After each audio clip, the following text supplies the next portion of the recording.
네, 앞서 전해드린 대로 역주행 참사의 사고 원인, 이 운전자의 과실로 보인다는 이 국과수 감정 결과가 나왔습니다. 네, 관련 내용 최진영 변호사, 장현주 변호사와 함께 자세히 짚어보도록 하겠습니다. 안녕하십니까? 안녕하세요. 네.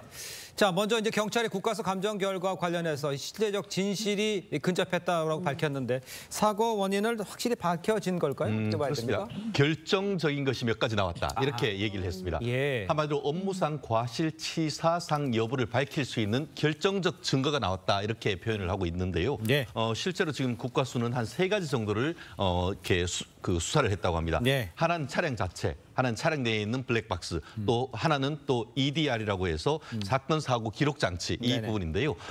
이제 EDR뿐만 아니고 다른 여러 가지에서도 결정적인 증거가 나왔다라고 하는데.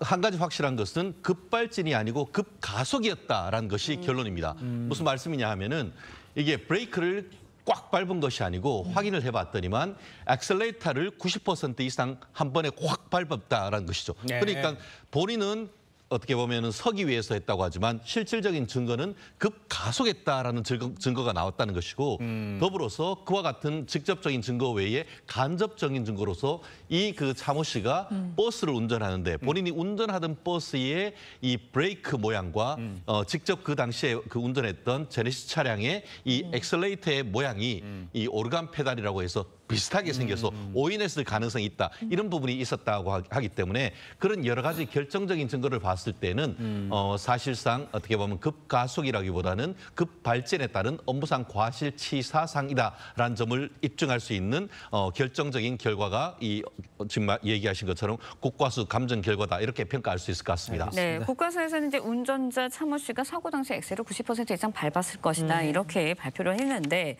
그렇다면 운전자 차 씨 신병 어떻게 되는 건가요? 구속이 되는 건가요? 일단 조사 내용이라든지 과정에 따라서 달라질 수는 있겠지만요. 네네.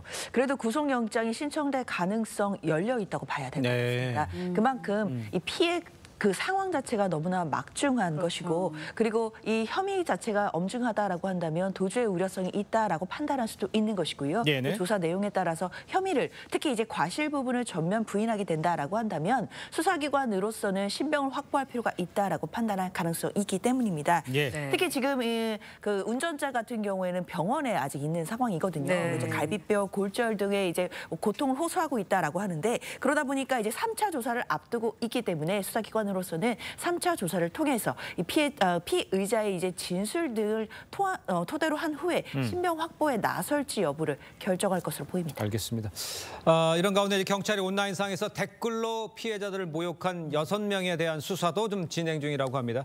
이들에 대한 처벌은 어떻게 됩니까? 사실 이 부분에 대한 처벌은 단정할 수는 없습니다. 왜냐하면은 일반 살아있는 사람에 대해서는 모욕하면은 모욕죄, 명예훼손을 하면은 명예훼손으로 처벌되지만 사자에 대한 명예훼손 같은 경우에는 비방의 목적으로 허위의 사실을 적시한 경우에만 이 처벌되도록 돼 있습니다. 그런데 지금 현장에서 이제 포스트잇으로 쓴 내용이라든가 아니면 인터넷 댓글이 구체적인 사실을 적시했다기보다는 어떤 모욕적인 어떤 평가를 이런 부분이 있기 때문에 그렇죠. 죄형 법정주의에 따를 때 우리가 감정적으로 이걸 받아들이긴 쉽지 않겠습니다만 그것이 비방의 목적으로 허위의 사실을 적시했는지 여부 이 부분이 좀 불명확한 부분이라서 아마 이게 우리가 감정적으로는 엄하게 처벌돼야 된다라고 하지만 과연 최종적으로 처벌될지에 대해서는 수사 결과를 좀 지켜봐야 될 것 같습니다. 그렇군요. 네, 알겠습니다. 다음 예. 이야기도 해보도록 하겠습니다. 어제도 저희가 잠시 이야기를 나눴었는데요. 유명 유튜버 쯔양 사생활 폭로를 빌미로 협박을 당해왔다면서 유튜버 구제역 등 4명에 대해서 검찰에 고소할 예정이다라고 어제 밝혔습니다.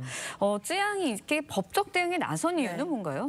지금 현재 제3자가 고발을 해서 이미 중앙지검 형사 3부에 배당이 되어 있긴 하거든요. 예. 그런데 이제 쯔양 씨 측에서 직접적으로 고소인으로 나서서 마찬가지로 중앙지검에 고소를 진행하겠다라는 입장을 밝힌 겁니다. 예. 왜냐하면 그동안 가해자들이 쯔양 씨가 법적 대응을 제대로 못한다라는 부분들을 악용했다라는 측면이 있었기 때문에 제2의 쯔양 씨 또는 제3의 쯔양 씨를 막아보겠다라는 취지가 있습니다.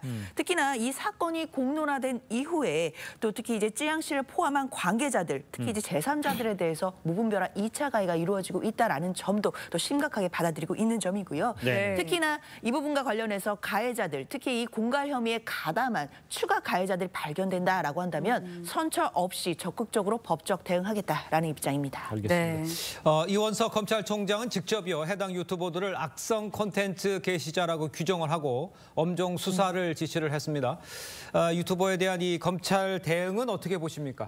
나름대로 좀 늦었지만 다행이다 이렇게 보는데요. 검찰총장은 세 가지를 얘기를 하고 있는 것 같습니다. 네네. 첫 번째는 피해자 약점을 이용을 해가지고 금품을 갈취하는 케이스. 네. 또 허위에 어떻게 보면 내용을 계속 올리는 케이스. 세 번째는 사적 제재를 내세워가지고 2차 가해를 하는 케이스. 예. 이런 케이스에 대해서는 엄하게 처벌하라고 하는데 특히 반복적, 악의적, 중대 범행은 적극적으로 구속 수사하라 이렇게 얘기를 했습니다. 그렇기 때문에 이번 쯔양 사건 같은 경우에도 실질적으로 이와 같은 그 검찰총장의 지시에 대응해서 검찰이 엄하게 수사를 할 수가 있는데 네. 단순히 형사적인 처벌뿐만 아니고 그로 인해서 취득한 돈, 이 부분을 몰수, 추징, 환수해서 피해자를 보호할 수 있는 그런 제도적 장치를 마련하라 이렇게 지시했는데 신속한 어떤 검찰의 대응이 필요한 것이 아닌가 생각을 합니다. 알겠습니다. 네. 그런가 하면은 좀 특이한 점은 유튜브 측도 직접적으로 나섰습니다. 문제가 된 유튜브 채널들에 대한 대응에 나섰는데 좀 이례적이에요. 그렇죠. 아마 해당 유튜버들에게는 이 부분이 가장 뼈아픈 부분이 될 것 같습니다. 네. 왜냐하면 결국에는 수익 창출이 정지되는 부분이 있는데요. 그렇겠네요. 예. 왜냐하면 유튜브 관련된 약관 정책에는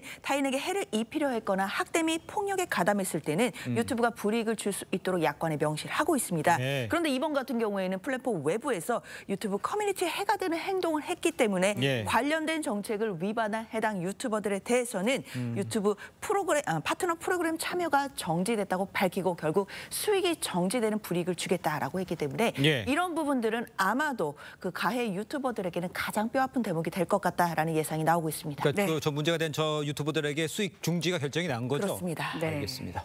자, 다음 소식도 짚어보겠습니다. 최근 울산의 한 아파트 화단에 발견된 7,500만 원 현금 다발 주인 80대 남성인 것으로 확인이 됐습니다. 해당 아파트 입주민도 아니라는데 왜 화단에다 돈을 놔둔 거예요? 이 7,500 이무나 큰 돈을. 지금 그 말씀하신 것처럼 지난 그 4.15 오후 같은 경우에는 그 울산 네. 남구 아파트에서 예. 경비원이 한 그 순찰을 하다가 5천만 원을 주었고 네. 6일 같은 경우에는 아파트 환경미화원이 또 비닐봉지에 들었던 예. 2,500만 원을 주었는데요. 예. 80대 남성.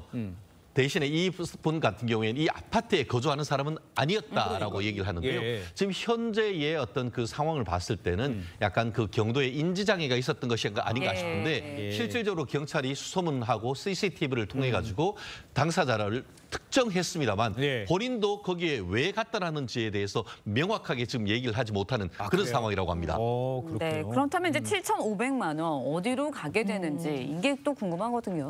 일단 이건 당연히 그 처음에 잃어버린 분, 그 원래 갖다 놓은 분에게 그렇죠. 돌아가게 되어 있습니다. 이게 알고 보니까 재개발 보상금이었다라고 하거든요. 그래요? 아. 그리고 이제 특히 이제 수사기관에서는 범죄 관련성은 없었기 때문에 현금 전액을 A 씨에게 돌려주는 그것으로 예. 방침을 정했습니다. 왜냐하면 근데 그 거액을 왜 화단에 두었는지 그 그러니까요. 이유에 대해서는 아직 기억을 못한다고 하고 있기 그러니까요. 때문에 예. 자치단체에서 보호 조치도 요청을 한 상태이고요. 네. 특히 이제 습득자에게는 5에서 20% 정도의 보상금을 주도록 되어 있는데 이런 부분들은 이제 그 발견한 환경미화원들에게 어느 정도 일정 부분의 보상금이 돌아갈 수는 있게 됐습니다. 그렇군요. 네. 자, 두 분 말씀은 오늘 여기까지 듣겠습니다. 고맙습니다. 고맙습니다.